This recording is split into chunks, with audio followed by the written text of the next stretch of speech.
And welcome back, ladies and gentlemen, to Pokemon Crystal. Now we are ready to take on the Azalea Town gym leader, Bugsy. All right, cool. So in this game was really the gym itself was actually really different in Heart Gold and Soul Silver. This one, it's just more of like a bit of a maze you have to navigate through.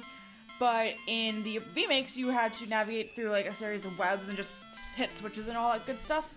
So yeah, it was pretty different, and that's a big thing. Just even in Falconer's gym.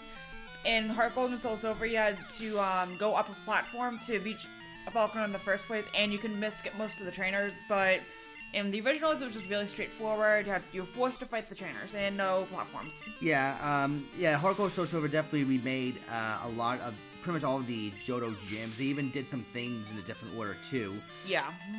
But in this gym, just bring a fire type, mainly Cyndaquil if you got it, or a Growlithe. Flying types, they can range from Pidgey or Sparrow. Or if you brought a rock type, you can bring Onix or a Geodude. Particularly rock types are especially effective because they can resist normal type attacks. And bug types as well. And Bugsy's main ace Scyther is 4x weak to rock as well. Yeah, I don't think that, well, they can resist poison types. Yeah. But I don't think Rock resists Bug. I think Rock is just strong against Bug. Okay, I thought it was strong against Bug. I could be completely wrong, just because Rock resists a lot of common types. Yeah, Rock only resists Rock only resists normal types, and I believe that. I think fire types actually. Yeah, and fire types. That's right. Yep. That's right. Okay. Sweet. Yeah. So pretty much, anyways, if you're trying to level up a flying or a rock type Pokemon, this is actually the perfect place to do it. Yeah, because the mons here are really easy. They're just pretty much Weedles, Caterpies, or evolved forms. Paris. And it's the occasional Lediba, but yeah, any mon that you really want to level up that is strong against bug types will kick major ass in this gym. The only real threat, if you want to call it that, is if you start off wrong against the Scyther, because I actually did like a test before we doing this. If you start off with the wrong Pokemon, Bugsy's Scyther has Fury Cutter. In this generation, Fury Cutter has 10 base power. However, the more often you use it in a row, the more damage it's gonna keep on doing. And it pretty much killed my entire team. That's just no. And it's the base power and stab. And Scyther has a decent attack stat too. Yes. So word of advice: don't start off with the Pokemon that is neutral against Scyther, because its AI will definitely go for Fury Cutter. And you are essentially screwed. Yeah, because especially if you can't take it out, because Scyther's pretty fast too. Yeah.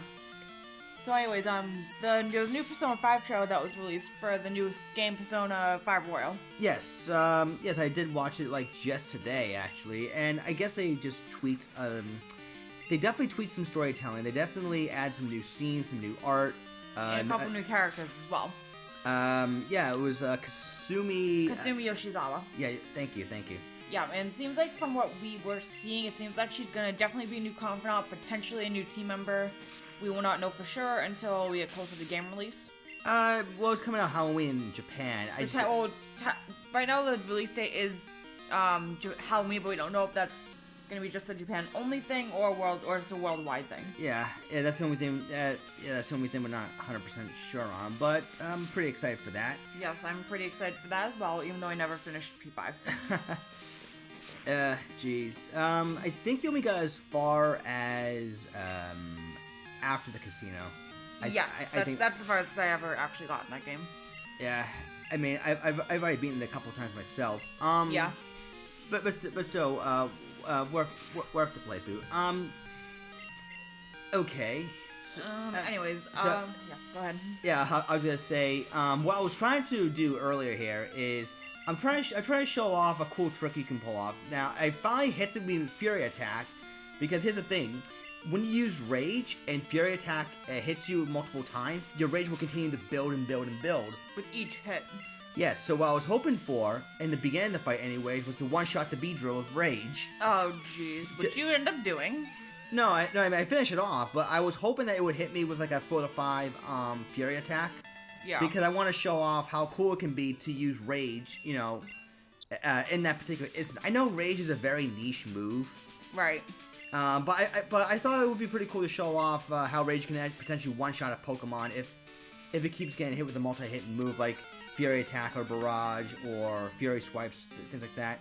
All right, so we finally ended up making it to Bugsy here. So Bugsy, he starts off with his Metapod. Yep, it only knows Tackle, I think, String Shot, and Harden. Yeah. So really, any special move will just kind of obliterate it because it can't really do much against special attacks. Yeah, I'm saving the Spearow for the Scyther because I kind of want to have the Spearow be sent out at the. Just at the start of the fight. Yeah, and plus my Totodile definitely needs a little bit of leveling up, so it's fine. Yeah, it's pretty good. All right. So what's his next Pokemon after Metapod and before Scyther? I think Kakuna. Yeah, Kakuna. Yeah, I think which has Poison Sting, Harden, and String Shot. The Poison Sting can potentially poison your Pokemon, but as long as you're being antidotes, it's really not that big of a deal. Yeah, Poison Sting doesn't really hurt that much anyways. It's just It's just the toxic that you have to really. You have to worry about. It's just regular poison. Yeah. So, yeah, not to move Toxic. I was gonna say if it brought Toxic this part of the fight, I would be like a little worried. Yeah, I was about to say. So difference between regular poison and toxic poison. Regular poison does a set amount of damage each turn, whereas toxic it keeps gradually building up. Yeah, Toxic would take away more HP per turn. Yeah, which is pretty scary considering that it's really good on defensive mons and just in general it's a really good move. But you don't get that until Kanto, I believe. Yeah, you get it from what was Coco's daughter's name? Janine, yeah. Okay. Here's the Scyther. Now, again, if you send a Pokemon that does not resist Bug, it will go for Fury Cutter, and if you don't finish it off in time, it's just gonna run over your entire team. So I would suggest you bring in something that does resist Bug. Yep. Now, there's a Spearow right here. Yeah, it does resist. It does resist Bug, so Fury Cutter won't be as scary at first. Yeah. But if you're able to take it out, the Scyther won't be that much of a threat. Yeah. So you're just kind of trying to peck into obliteration here. Yeah, I mean, if I had a Geodude on the squad, Rock Throw would have taken it out in one shot. Yeah. Even like 3 Fury Cutters won't kill you. So. No. I mean, it's still not the. It's still not like the worst starting strategy at all. Yeah, his team was a lot tougher in Heart Gold and Soul Silver because his Scyther was now Scizor. I started off with that and just U-turn spam like crazy. I really do not like that fight. Doesn't he start off the battle with Scyther? Yes, no, I think he has Scizors. I think it's either Scyther, yeah. Yeah, I was to say he didn't have a Scizor yet at that point because then he'd be really too difficult. I got that confused, but yeah, he starts off with Scyther and he just U-turns like crazy. The first turn gets the hell out of dodge. I'm pretty sure he gets Heracross and Scizor in the rematch. Yes, he does. Okay, because I know if you were facing Scizor like early in the game, like whoa, talk about a difficulty spike. Yes, but I love Scizor though, especially Mega Scizor. Well, Scizor has a great type in Gen 2, but it was meant to be, I think, just a baton passer. Yeah. But Gen 4 onward, it became an absolute menace. Yeah, that thing is scary. Do not screw with that thing. All right, so you have a rival battle here, I think. Yes. I went into Pokemon Center, healed up because I know after you face Bugsy, you have to face your rival at this point in time. Yeah. I think I actually tried a couple of times battling him before I entered Azalea Gym or something like that. Well, you can only target this battle after you beat Bugsy. No, you don't have to.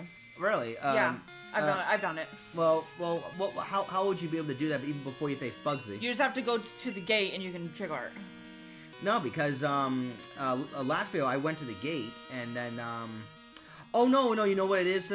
You know what it is that triggered it? What? After the Slowpoke well, that's what it was. Yes, that's why I'm saying you can do it before. That's why I'm saying you can do it before you face Bugsy. Because I think you're forced to go to the Slowpoke well before you can unlock Bugsy. Got. Well, yeah. Oh, okay. So in that sense, you can face his rival first, then face Bugsy if you wanted to. Yeah. Oh, okay. Trust me, I've done it before. All right. Well, good to know. Yeah, so if you want to even if you just need some little bit of extra experience, but this fight can be pretty tough. So just be warned going into there. Yeah. Well, as you can see, he has his new band of Pokemon here. Like he has a Ghastly. Ghastly paralyzed you with Lick. Yeah, I was hoping he wasn't gonna get that off, but unfortunately he had to. Thankfully, I think I have a Paralyzed heal. Yep. Alright, so his starter is now actually evolved at this point. Yes. Yeah. So Bayleaf. Yeah, Bayleaf will have stuff like Light Screen and Reflect. And it all comes with Razor Leaf. Yeah, the thing is annoying. I mean, that's the thing about the Chikorita line. It does get a good moveset. It's just its typing really holds it back.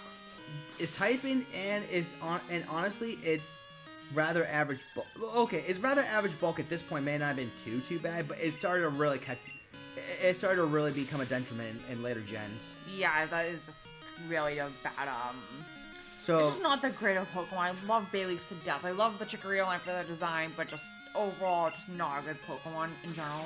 Well, it's best used as a utility player. But even still, that's hindered by its typing, so it's just a matter of trying to use it best, I guess. Yeah. It's up to you. Well, anyways. That's if you want to hard mode yourself. Yep. So Zubat's coming out, right? Yeah, Zubat is next. I decided to use my Bellspell as a sacrificial lamb because I don't want to have to waste a turn. Healing. Well, that and removing the paralyze. Yeah, healing is what I'm... Yeah, healing in general. Yeah, status healing. Yes. Would be the correct way of wording it. Totodile is fine in terms of HP anyways. Yeah, so it's really not that bad. Bite. Yeah, the dangerous thing about this Zubat is actually pretty fast, so Bite would have a chance to flinch. Yeah, and it actually got changed types between generations. It's now dark type move. Good thing you brought it up, because now with some moves being converted to a different type, in like Dark, for example, say if you evolve the Eevee into Umbreon, I'm not saying Umbreon would be a ideal choice for attacker, but just for the sake of example. Yeah, sake of example, Umbreon would get more damage out of Bite because it being a Dark type Pokemon using the Dark type move. Stab. Anyways. Yeah, same type of attack bonus. Yep. So though actually I like Crobat, it's like in later generations becomes a really good mixed attacker. Crobat? Yeah. Not like the best mixed attacker, but really not that bad of a mixed attacker. It only gets Nasty Plots to set up, I think, in Gen 4. Yes, but it also gets it gets Heat Wave or with Sludge Bomb. Right, that complements the Nasty Plot set. Yes. That was my point. Yeah. Crobat, I think Crobat was just best used like a Toxifly staller. Yeah, but like just in like the current metagame, it's really good as a hazard remover as well with Defog. Yeah, Defog, Roost, Brave Bird, U-turn, yep. Taunt. Yes. Super. I've seen uses of Super Fang. Super Fang is not a bad move. It's pretty much the how do I put this? Think of it like Nature's Madness, yes. where it cuts the Pokemon's current HP in half. Thank you. Could not explain that. That's alright. That's alright. Yeah, I knew what it was. I just couldn't think of the terminology. But anyway, that was our rival, and here's Ralph. Hiya, it's Ralph. So he's pretty much just saying, "Oh, it'd be good to your Pokemon," and he failed to catch a Bellsprout. Oh well. Why would he want to catch a Bellsprout? He's a fisherman. I don't know. Guess he just wants some variety to deal with. I don't know. I couldn't tell you either, but no, like I said, there are some NPCs that you fight. If you share their numbers with them, you would get alert on Pokemon appearing and reappearing. Like for example, that Ralph the Fisherman can let me know that a horde of quillfish is swarming all over the one of the route the water routes. Yes, that. Yep. So this is the Ilex Forest. Well, we were here already, but yep. we're here for a different reason this time around. Just to get through here, pretty much. Well, in this particular section, and I go through the entire thing next time, but in this particular section, we just have to fetch the Farfetch'd because it ran away from its it ran away from this kid right here because I guess it doesn't have the proper badge. Correct. And Pokemon who, if you do not have a pretty much the only reason Pokemon would actually listen to you is if they're caught by you. So which is why like you can catch Pokemon as many Pokemon you want before the first gym as long as they have your trainer name. Yeah, I believe in this one you cannot I believe in this instance I think you can't sequence break. Like I know in Gen 1 you could sequence break by, for example, skipping the SSN, having a friend that has cut trade with you, so you can skip the SSN entirely. Yes, but I don't think that is an option here. No, like you remember the legendary rumor about how Mew was hidden underneath the truck. Yes. The player had to skip the SSN, get cut, and then later on get served, go back to Vermilion City, and then there would be Mew. Yeah, you have to tell him move the truck of strength, even though you can't because you can only move boulders. Oh my god. Oh. Yeah. Oh, rumors. In Fire Red Leaf Green though, they actually give you a little goodie by going down that route. They give you a lava cookie. Sweet. Which is kind of like hey, you actually remember that. Hello, you actually remember that little room. Here's something for your curiosity. Yes. All right. So you are having a heck of a time trying to deal with this Farfetch'd. It wasn't too bad. I just had to kind of figure out its pattern. Yeah, and then I pretty much get it from here. It wasn't really that much of an issue. Yeah. Boink. I also like how if you how sometimes with the Farfetch'd, yeah, I like it too. How the moment the rappel wore off, I get into a random encounter. I was about to say, was I like how sometimes you can how like with the Farfetch'd, if sometimes it runs into a tree and then bounces off of it. Oh, that was in Heart Gold Stone Silver, right? Yes, and that was actually hilarious. I love that. What? Yeah, that was the thing that you had to find two. That right there. Yeah. It's in the game too. You had to find two Farfetch'ds in the Heart Gold Stone Silver remake. Yes. And they had like a little twist to that where where there were branches that you couldn't step on, otherwise they would hear you and just run off. Yeah. So you had to be careful of not stepping on the branches. So yeah, I had that kind of little bit of additional challenge. And this guy here gives you HMO1, which is cut. You can only access this with you can only use it outside battle after being Bugsy's gem. Yeah, which they make cut mandatory. Yeah, because you have to use cut in order to get to the next town. That you needed to access Suicune once it runs off in the burnt tower. Yes. And a couple of uses for cut too, but we'll get into those at a later point. Alright, now I go back in the shop, and I know this might be my second time showing off, but I just want to emphasize that. See the charcoal up there? Yes. That's something I could get right now, because I don't have the money for it, but I think there's a much better way of obtaining the charcoal. Okay, I'm curious as to what that is. I think you might know where I'm going with this. I don't actually remember off the top of my head, because it's been a while since I've played Gen 2, but alright, observe. Ooh, okay, this house. Okay, now it's coming back to me. You chased off. He says, "Oh, you chased off Team Rocket. Thank you. I'll give you a charcoal." Well, not this guy, but the next one does. Yep. Charcoal is a held item that can boost fire type moves. So any fire type Pokemon in your party, hey, they'll be more than happy to have it. All right, and next time on Pokemon Crystal, we are going to continue on through the Ilex Forest and hopefully get to Goldenrod City. We will see you guys then. Later.